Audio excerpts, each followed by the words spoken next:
Friends, welcome to my channel accounts with Vandana. तो जैसा कि हमने अपनी पिछली वीडियो में पार्टनरशिप शुरू किया था और उसमें हमने पहले पार्टनरशिप क्या होती है, उसकी डीड क्या होती है और अगर पार्टनरशिप डीड साइलेंट है तो जो पार्टनरशिप एक्ट 1932 है उसकी क्या क्या प्रोविजंस हमारे यहाँ लागू होती हैं, ये सब पढ़ा था। आज हम पढ़ने जा रहे हैं profit and loss appropriation account. अगर आपने मेरी पिछली वीडियो नहीं देखी है तो आप मैंने उसका लिंक डिस्क्रिप्शन बॉक्स में दे दिया, आप वहाँ पर जाकर उसको देख सकते हैं। तो शुरू करते हैं आज का topic. Profit and loss appropriation account कब बनता है और कैसे बनाया जाता है, ये हमें आज की वीडियो में देखना है। प्रॉफिट एंड लॉस एप्रोप्रिएशन क्या होता है? हमने +1 में एक टॉपिक पढ़ा था फाइनल अकाउंट का। फाइनल अकाउंट्स क्या होते थे, जिसमें हम 3 अकाउंट बनाते थे बेसिकली। सबसे पहले trading account, second profit and loss account and third बनाते थे बैलेंस शीट। हम फर्स्ट नंबर पे ट्रेडिंग अकाउंट बनाते थे, सेकंड नंबर पे प्रॉफिट एंड लॉस अकाउंट और थर्ड नंबर पे बैलेंस शीट बनाते थे। ट्रेडिंग अकाउंट से जो हमारा प्रॉफिट आता था उसको हम ग्रॉस प्रॉफिट कहते थे। जो प्रॉफिट एंड लॉस अकाउंट से आता था उसको हम नेट प्रॉफिट कहते थे। अब हम ग्रॉस प्रॉफिट को नेट प्रॉफिट में लेकर जाते थे और नेट प्रॉफिट से जो बैलेंस आता था हम उस बैलेंस को बैलेंस शीट में लेकर जाते थे। लेकिन प्रॉफिट एंड लॉस एप्रोप्रिएशन एक ऐसा अकाउंट है जो प्रॉफिट एंड लॉस अकाउंट बनने के बाद और बैलेंस शीट से पहले, यानी कि इन दोनों के बीच में यहाँ पर बनेगा हमारा profit and loss appropriation account. Profit and loss appropriation account partnership में बनाया जाता है। इसमें हम ये दिखाते हैं जो पार्टनरशिप के अंदर प्रॉफिट हुआ है उस प्रॉफिट को पार्टनर्स के बीच में कैसे डिस्ट्रीब्यूट किया जाएगा। इसका मेन मकसद यही होता है। तो profit and loss appropriation account बनाते समय हमें कुछ बातों का ध्यान रखना है।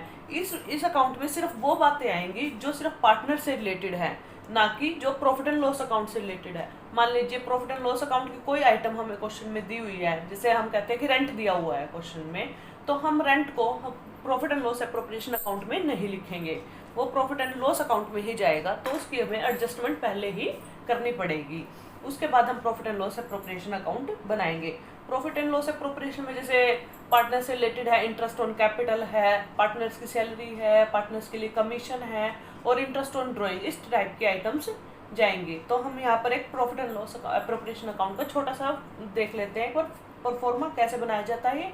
उसके बाद हम नेक्स्ट वीडियो में अपने क्वेश्चंस करेंगे। तो शुरू करते हैं।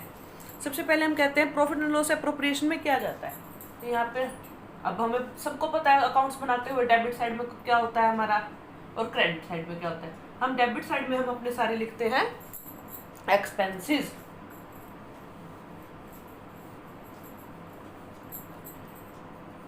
डेबिट साइड में लिखे जाते हैं एक्सपेंसेस और क्रेडिट साइड में लिखी जाती है हमारी गेन्स और इनकम्स। तो सबसे पहले आएगा टू सैलरी,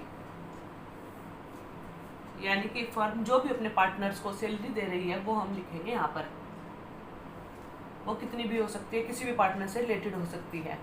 सेकंड लिख देते हैं हम to commission,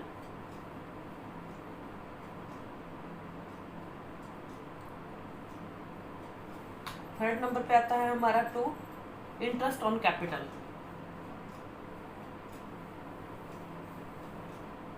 interest on capital.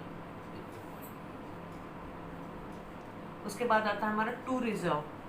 अब आपने ये सारी आइटम्स तो पढ़ी होंगी, लेकिन ये रिजर्व में आप कंफ्यूज हो जाएंगे।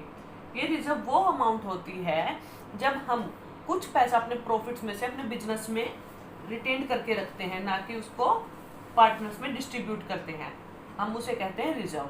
तो ये पैसा भी हम profit and loss appropriation account में दिखाएंगे। और इस साइड आएगा हमारा नेट प्रॉफिट। नेट प्रॉफिट कौन सा? जो हमारा प्रॉफिट एंड लॉस अकाउंट से ट्रांसफर हुआ है, ट्रांसफर्ड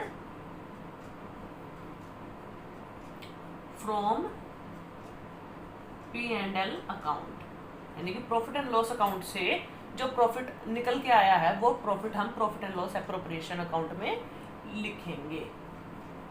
अब कहते हैं इंटरेस्ट ऑन ड्राइंग।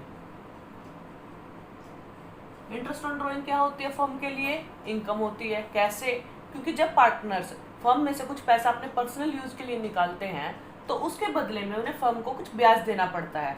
तो इस तरह से इंटरेस्ट ऑन ड्रॉइंग किसी भी फर्म के लिए क्या बन गई, इनकम बन गई। तो इसको हम क्रेडिट साइड में लिखेंगे। अब हम इस साइड का भी टोटल करेंगे और डेबिट साइड का भी टोटल करेंगे। अब जो बैलेंस आएगा उस बैलेंस को हम क्या करेंगे, प्रॉफिट। अगर हमारा डेबिट क्रेडिट बैलेंस बचता है तो हमारा प्रॉफिट ट्रांसफर्ड है, profit transferred to capital account. यानी कि मान लीजिए हमारे दो पार्टनर है, तो ए इज कैपिटल अकाउंट और बी इज कैपिटल अकाउंट। इसमें हमारा ये प्रॉफिट डिस्ट्रीब्यूट हो जाएगा। अब प्रॉफिट डिस्ट्रीब्यूशन की कुछ रेशो दी होती है, वो क्वेश्चन में दी होती है वैसे तो रेशो, लेकिन हम यहाँ पर आपको एक बार निकालना सिखा देते हैं एक छोटा सा एग्जांपल लेके। मान लीजिए प्रॉफिट डिस्ट्रीब्यूशन की रेशो जो है वो 1:1 की रेशो दे रखी है क्वेश्चन पे, ठीक है। तो हमारा प्रॉफिट कितना है, लेट से हमारा प्रॉफिट जो है वो 10,000 रुपीज आता है, ठीक है। तो 10,000 को हम 1:1 की रेशो में किस तरह डिस्ट्रीब्यूट करेंगे, 10,000 मल्टीप्लाई 1/2 इज इक्वल टू 5,000। यानी कि जो ए पार्टनर का शेयर है वो कितना आ जाएगा हमारा 5,000। इसी तरह हम सेकंड पार्टनर का भी निकाल लेंगे, 20 शेयर। इसमें भी हम 10,000 multiply 1/2 is equal to 5,000 rupees. यानी कि एक पार्टनर के हिस्से में कितना प्रॉफिट आया है, 5,000 रुपये। इसी तरह अब यहाँ पे तो हमारे 1:1 थी। इसी तरह अगर हमारे पास 1:1 की जगह 3:2 की रेशो हो तो हम क्या करेंगे, सेम 10,000 मल्टीप्लाई 3 इन दोनों का प्लस 5 2 जा 10 इज इक्वल टू 6,000 रुपीज। ये 6,000 किसके लिए आया, ए के लिए। और इसी तरह बी का अगर हम निकालेंगे तो एज इट इज यहाँ पर 2 की जगह क्या, 3 की जगह क्या हो जाएगा 2, तो आंसर हमारा क्या हो जाएगा फिर 4,000। अगर हम सेम बी की तरह निकालना चाहें तो इस तरह से रेशो हो जाएगी हमारी 3:2 में। हमारा ए का हो जाएगा 6,000 और बी का हो जाएगा 4,000।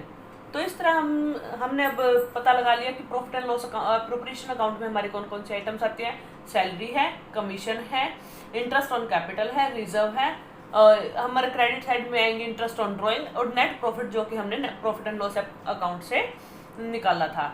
और इसके बाद जो प्रॉफिट बैलेंस बचता है, अगर प्रॉफिट बैलेंस बचता है तो हम उनके कैपिटल अकाउंट में ट्रांसफर कर देंगे, और अगर हमारा बैलेंस इस साइड का बचता है तो हम क्या करेंगे, ये लॉस होता है तो इसको भी हम पार्टनर्स के कैपिटल अकाउंट में ट्रांसफर कर देंगे, ठीक है। तो इससे रिलेटेड अगर आपको कुछ भी कोई प्रॉब्लम हो तो आप कमेंट कर सकते हैं उसके से रिलेटेड मेरे पास, और नेक्स्ट वीडियो में हम इससे रिलेटेड कुछ क्वेश्चन सॉल्व करने की कोशिश करेंगे। आई होप अगर आप पिछली वीडियो देखेंगे और इसको देखेंगे तो हम आप एक दूसरे से रिलेट कर पाएंगे बहुत अच्छे तरीके से। पढ़ते रहिए, लॉकडाउन में इस चीज़ का फ़ायदा उठाने की कोशिश करिए। थैंक। और अगर वीडियो पसंद आए तो वीडियो को लाइक और शेयर जरूर कीजिए और चैनल को सब्सक्राइब करें। Thank you very much.